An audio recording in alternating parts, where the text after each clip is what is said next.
Now let me do the screen sharing so we can get to the first article. All right, let's share that one. That's the screen we want to share. Let me make sure that was shared correctly on your end. It is. All right, what do we have here? Cocaine found at the Capitol. Police investigating drug found in highly trafficked area months after baggie discovered in a cubbyhole at the White House. Okie dokie. This is from a day ago. Capitol Police are investigating 1-inch Ziploc bag of cocaine found in a heavily trafficked area a few blocks from the U.S. Capitol building. The illicit drug was found on the second floor of the U.S. Capitol Police USCP headquarters on Wednesday, just before 1 p.m. Eastern Standard Time. Let's see, it was discovered only months after Joe Biden's administration was plagued in scandal after a bag of white powder that tested positive for cocaine was found in a cubbyhole in the White House. Let's see, the Capitol Police said that they're investigating roughly a 1-inch by 1-inch Ziploc bag of small amount of white powdery substance which tested positive for cocaine. The hallway is on the second floor in an area that has been a staging spot for furniture and supplies, said the USCP in a statement. This area is heavily trafficked by various contractors, employees, and also near officials' offices, prisoner processing, crime scene, intel reports, etc., etc. So it looks like this is wherever this was found was in a high traffic area. Now, almost making it sound like pretty much anybody could have dropped it. I guess, they're going to keep looking around. I think there was actually some video on this story. I'm Ron Burgundy. Let me make sure. Let's see. I do have video for this story. All right, what we got? Capitol Police are trying to figure out who brought a bag of cocaine into their building. The small bag was found on the floor of a hallway inside Capitol Police headquarters. Officials say the area is a staging spot for furniture and supplies, and it is heavily trafficked by various contractors and employees. Police say they're going to test that residue further and conduct DNA testing of the bag itself. Hey, thanks for watching. Don't miss the Thank Today you. All right. So, first of all, I'm so sorry, Shara, about that your 9-year-old had to get stitches. I think I was at least 11 when it happened to me. So I'm very, very, very. Oh my good God goodness. Again, Shara, very sorry. Right quick, Quasi Jackson, the Kingdom MC, the motivational speaker. Yo, thank you for staying up and being on here. But yo, y'all know I got love for y'all. Quasi, Shara, I got mad love, but I'm so sorry. The commander Theo Coop is in the freaking building.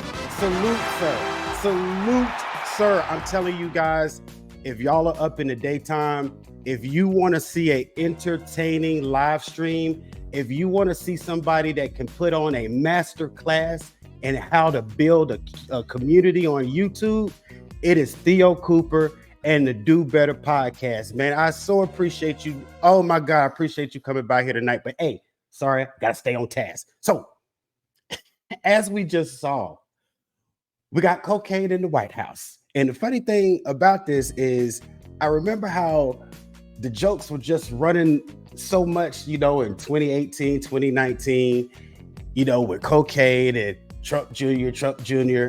And then you fast forward to now, and cocaine is still in the White House. So the one thing that I have discovered out of this, that this must be the American way, because whether you're on the left with your blue or you're on the right with your red, the cocaine seems to be the commonality bringing in the white. So looks like the cocaine is not leaving the Capitol anytime soon, whether it's Republicans or Democrats in office. So I just thought that was pretty funny. You on that drink? You on that drink, Quasi? You on that mustard drink? That's why you up? Oh man, cool. I appreciate it, man. I really appreciate it. Oh man, Quasi, man, I know you. Hey, you got to teach them kids tomorrow. But see, I know y'all done checked out already. I know y'all done checked out already. Hey, the school, you know, little bad. He's a great teacher though, y'all. I know he doesn't mail it in. He's not Cameron Diaz. He's not a bad teacher. But since we on the dope tip, we're talking about drugs. Let's stay on the drugs as we move over to the what the club section of the night, because you know we try to keep it clean. We try to keep. And since we're gonna stay on the drugs, and for some reason we had some sizable busts recently up here, down here southeast in the metro, somewhat the metro area, but not really. This is why these stories caught my attention, because they were somewhat sizable. One of them was like $750,000 in marijuana and a couple of guns, nothing too bad. But the other one, like mad guns. And it was interesting that these big drug busts did not occur in zone 1 or the deck or the SWATs, or, you know what I mean, anywhere in the metropolitan Atlanta where you might think you'd find these actually popped up in rural areas of the county. So I mean of the state. So I thought that was interesting. So I want to check these out right quick, see what they were up to. Let's get some screen sharing going on. Make sure I did it correctly. Looks like I did. Congratulations to me. All right, got my man here. All right. Hall County man arrested with over $750K worth of marijuana, THC edibles, and vapes. Got a nice little picture here, little article. Hall County, Georgia. A Hall County man was arrested last week after investigators found over $750,000 worth of drugs in his home. On Thursday, May 9th, the Hall County Sheriff's Office Special Investigations Unit and U.S. Homeland Security. Bro, he had Homeland up in here. He on that Diddy status. # Daily Diddy. Investigations served as search warrant at the home on the 300 block of Wallace Road, south of Gainesville. If anybody know about GA, y'all know that that's over an hour away from here, north. Daniel Zeke Hernandez, 36, was arrested after investigators found approximately 65 pounds. I'm in love with Mary Jane. 65 pounds, bro. 450 THC edibles, 60 ounces of THC, all 2,870 grams of, I'm not even gonna lie, I have no idea what a moon rock is. And you would think I'd be knowledgeable since I'm representing the Live Well right now. I have no idea what that is. And of course, some of the psychedelic mushrooms. Now, what I can tell from this, first of all, my man must have been trying to serve the entire Hall County. The entire, like, you was trying to be the man for all of Hall County. 65 pounds, 450 edibles, like you was supplying the whole place. 3/4, like he was almost a milli, almost had a milli. So, which explains why he had the guns. It was 5 of them. We're allowed to have arms, but I don't know that they're registered. And the other problem with that is, of course, I'm sure that he feels he needs to fire arms in case any of his clients become assailants. And there lies one of the problems with this, besides, of course, all marijuana products being illegal here in Georgia. The problem with that is usually bystanders and people not involved are the ones that end up getting hit with these stray bullets when these things go awry.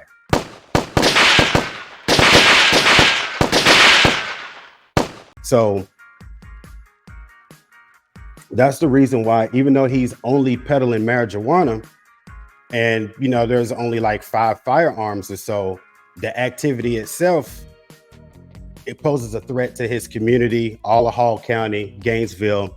And fortunately, he was on somebody's radar. It's no way he wasn't going to be on anybody's radar getting that much. And you can tell these are dispensary grade products. So either he had a connect out of state somewhere, or he was transporting it, which was probably why Homeland got involved, because he was moving some dispensary grade stuff across state lines. But anyway, let's jump over to the next drug story. Let's stop sharing that screen and let's share the next screen, because it's about more drugs up here in rural. Let me make sure we ain't having any comments. No comments. Nope. All right, let's jump over to the next one. All right, I know about the share screen rules, yo. You ain't got to keep telling me that. All right, my next man, where is he? He's also not in the metro, in the rural area. Bounce over here, make sure to share it correctly. It did. All right, this dude, he's in Paulding County. Deputies find 47 guns, a freaking arsenal, meth, cocaine, and more in Paulding County home. Paulding County, Georgia. Deputies seize meth, cocaine, them wacky mushrooms, marijuana, and 47 guns from Paulding County house.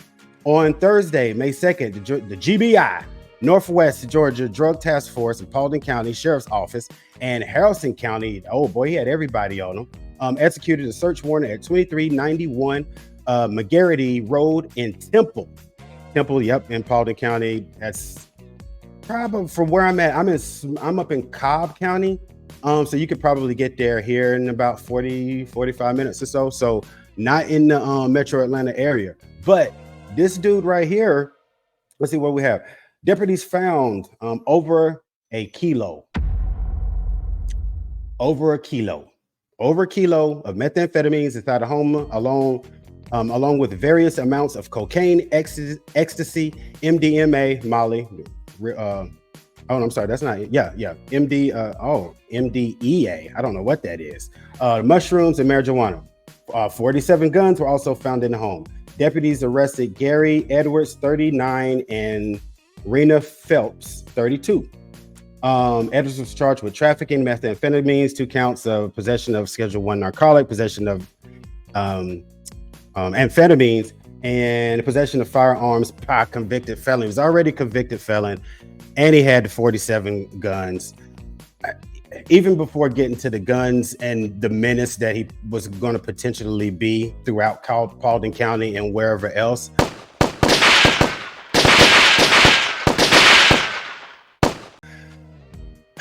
You know, this channel's the Independent Mail, so I'm primarily a political and social, issues channel. And by me being a quote unquote an independent, I have views that align on both sides. So I have critiques on both sides of the aisle, but I have things that I appreciate on both sides of the aisle. And my brothers and sisters on the right stress border security. One of the reasons they stress border security is because of a little thing called fentanyl. All right, this is a synthetic drug that's highly manufactured in China, and one of the major ways it gets in here is through the southern border. Well, fentanyl is typically cut with methamphetamines, and cocaine. So what happens is people purchase these drugs, and of course, not knowing it's been cut with fentanyl, and they take their normal amounts that they usually take when they're enjoying their drugs, and then they OD. And then these guys right here, they count their money and they're going about their merry own business. So once again, I'm glad that they popped on somebody's radar and somebody was able to step in on this. But the face of drug dealership and drug peddling doesn't look like what you see on the wire all the time. And this is a problem it's everybody's problem. It's not just inner city. It's not just urban. It's everywhere.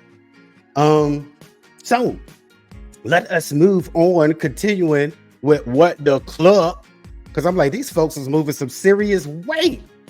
We are now moving on. On the follow-ups of folks trying to get to that money, scamming at their job.